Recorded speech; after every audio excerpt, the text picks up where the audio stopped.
Olá pessoal, meu nome é Enem Arruda e hoje eu vou trazer aqui pro canal, vou iniciar uma série em que a gente vai falar sobre filosofia. É o seguinte, no Enem, filosofia é a matéria mais difícil de se entender, então já que as pessoas têm mais dificuldade com filosofia, eu vou trazer alguns vídeos de filosofia aqui pro canal para ver se vocês entendem a linguagem filosófica, para ver se vocês ganham uma familiaridade com os filósofos. Então, vou começar essa série e o vídeo de hoje vai ser falando dos 7 principais filósofos da Idade Antiga. Hoje a gente vai falar sobre filosofia antiga. Ah, Aniel, mas com base em que você ranqueou os 7 principais filósofos da Idade Antiga? Eu ranqueei com a probabilidade de aparecer no Enem. Porque o nosso objetivo aqui é estudar pro Enem. Então eu coloquei aqui os 7 principais filósofos com maior probabilidade de cair no Enem. E, consequentemente, são os filósofos mais conhecidos. Inclusive, vocês vão perceber que, se eu não me engano, todos eles são filósofos gregos. Porque a filosofia antiga mais conhecida é a filosofia grega. Se vocês quiserem que eu traga outros filósofos também da Idade Antiga, como, por exemplo, Sêneca, né, que já era romano, como, por exemplo, Marco Aurélio, aqui no canal, só vocês comentarem aqui embaixo que eu posso, sim, trazer esse tipo de vídeo. Antes da gente começar com os 7 filósofos, eu gostaria de falar um pouco sobre a filosofia antiga, sobre o que foi a filosofia antiga no geral. Como vocês vão poder perceber, grande parte dos filósofos dessa lista são pré-socráticos. O que são os filósofos pré-socráticos? Não são só os filósofos que vieram antes de Sócrates, mas também são os filósofos que teorizavam acerca do universo. Então essa primeira parte da filosofia antiga, que é sobre os pré-socráticos, vai falar muito sobre o universo, que é a chamada cosmologia, ou seja, vai falar sobre a origem do universo,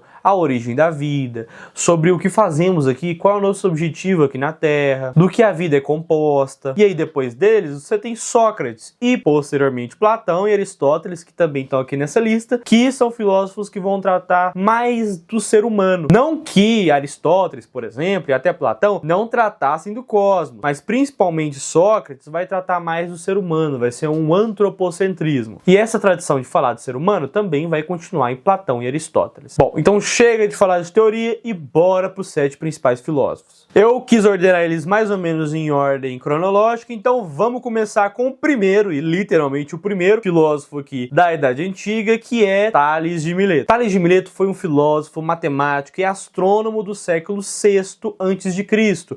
Inclusive, ele é considerado o primeiro filósofo da tradição ocidental. O objetivo dele era buscar a origem de todas as coisas através da filosofia e não da mitologia. Como vocês já devem saber, naquela época, a origem do cosmos, a origem da vida era explicada por mitos, né, por mitologia, os famosos deuses gregos. Mas o que Tales de Mileto queria é explicar tudo de forma filosófica, de forma racional. Para Tales de Mileto, o princípio fundamental de tudo que existia, ou também chamado no grego de arché, era a água. Para Tales de Mileto, a água que dava origem à vida. E se você olhar de certa forma, essa análise faz sentido, porque uma planta, quando é deixada sem água, morre. Nós, seres humanos, precisamos de água para sobreviver. Portanto, faz sentido pensar que a origem da vida e de todas as coisas que existem é a própria água. E para Tales de Mileto, a água também era a base de todas as transformações da natureza. Bom, a filosofia de Tales ficou amplamente conhecida na Grécia Antiga e ele também foi conhecido pelas suas contribuições à geometria e à astronomia. Agora vamos para o segundo filósofo aqui da nossa lista, que provavelmente já te deu alguns pesadelos no seu período de colégio, que é Pitágoras de Samos. Pitágoras de Samos foi um filósofo e matemático grego do século VI a.C.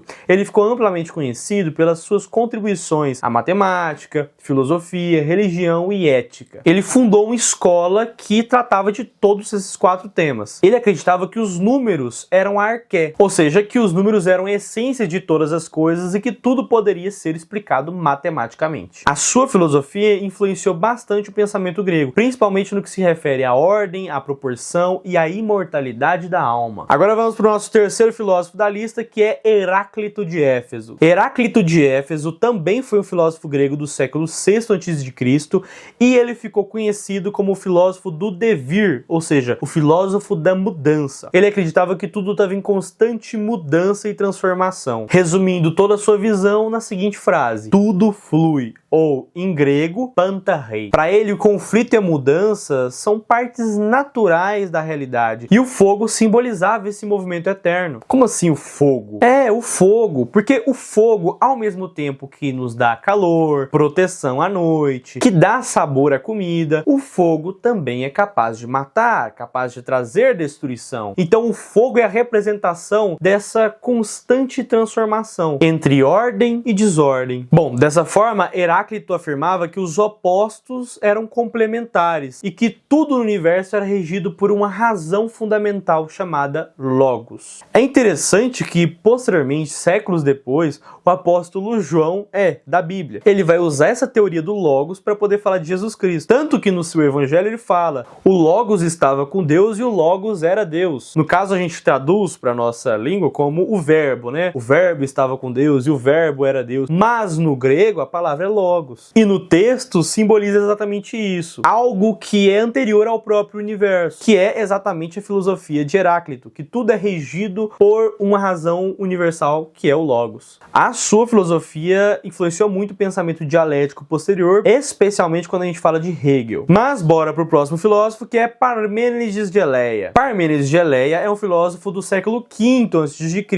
e ele é considerado o fundador da ontologia, que é o estudo do ser. Ele fazia oposição a Heráclito, tá? Ele não concordava com as ideias de Heráclito, não. Porque para ele, ou as coisas eram ou as coisas não eram. O mundo era regido por uma razão única e imutável e eterna. A sua ideia vai ser resumida pela seguinte frase: o ser é e o não ser não é. Ou seja, o mundo não é composto por opostos complementares. O que é e o que não é, não é. Não existe essa mistura igual Heráclito quis apresentar pra gente. Bom, essa é a visão de Parmênides. Para ele, a mudança, a multiplicidade, o movimento são apenas ilusões do nosso sentido.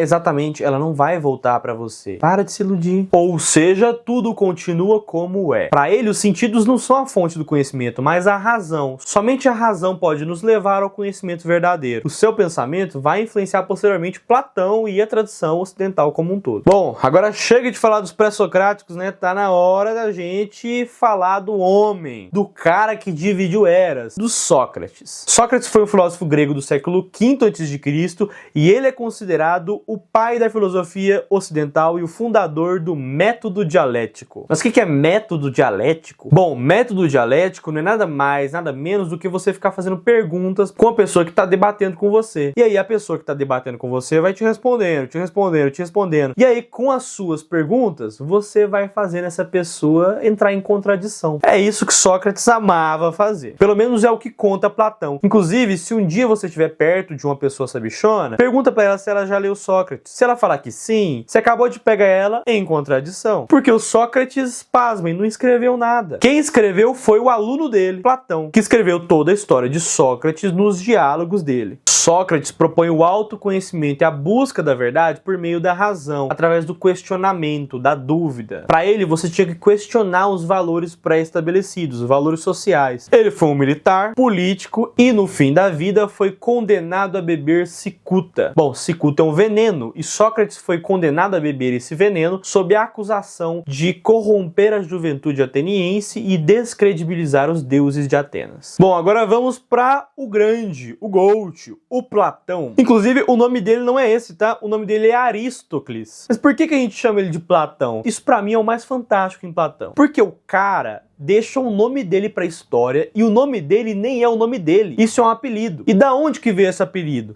Na realidade, o Platão era extremamente musculoso. E por ser extremamente musculoso, ele ganhou o apelido de Platão, que na época era como se chamasse seu colega de maromba. Resumindo, Platão é o nosso grande filósofo maromba. E o cara deixa o apelido de academia dele pra história. Meu Deus do céu, o cara é simplesmente um gênio. Bom, como eu já disse aqui, Platão foi um filósofo grego e ele foi discípulo de Sócrates. As obras dele se dedicam a contar tanto a história de Sócrates como também a discorrer acerca da busca da verdade, da virtude. Para ele, a verdade deveria ser buscada por meio da razão. Ele fala sobre temas como justiça, política, educação e fala sobre a teoria do mundo das ideias. E se você quiser saber mais sobre a teoria do mundo das ideias, acesse lá no meu Instagram, onde eu vou estar postando um vídeo falando só sobre a teoria do mundo das ideias de Platão. Bom, outra coisa que Platão acreditava era que a sociedade deveria ser governada não por uma república ou uma democracia, mas que a sociedade deveria ser governada por um rei filósofo, ou seja, um rei que amasse o conhecimento, e que o conhecimento em si só poderia ser alcançado por meio da razão. Agora vamos para o último filósofo aqui da nossa lista, que é o famoso Aristóteles. Aristóteles foi um filósofo grego aluno de Platão, ou seja, Sócrates foi esse divisor de eras, e aí Platão foi aluno de Sócrates, e aí depois que o Sócrates morre, o Platão se torna um mestre e vai ensinar outras pessoas,